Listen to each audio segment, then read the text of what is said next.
నమస్కారం. నేను మీ ఫణి భాస్కర్, హైదరాబాద్.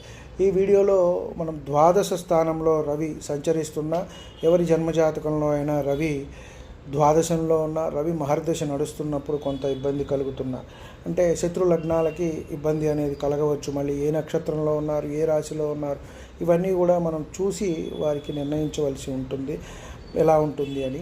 ముఖ్యంగా అప్పుడు కొంత ఇబ్బంది కలుగుతున్నట్టయితే ఆవుకి నిత్యము కూడా ఆహారం ఏదో ఒకటి పెట్టడం, మనకు కుదరినప్పుడు అంత శక్తి మనం లేనప్పుడు ఎంతో కొంత వారికి సంవత్సరానికో 6 నెలలకో ఇచ్చేసేయటం అనేది కూడా మంచిది.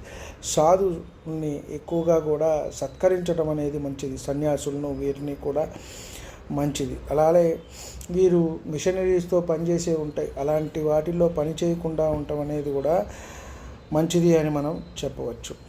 అలాగే మనం ఇల్లు కట్టుకున్నప్పుడు దానికి కొంత బాల్కనీ అంటున్నారు, ఇప్పట్లో వరండా అనేది చెప్తాము, అది ఉండేటట్టుగా చూసుకోవటం అనేది కూడా మంచిది. అలాగే మన పితృదేవతల్ని ఆరాధించుకోవటం అనేది కూడా మంచిది.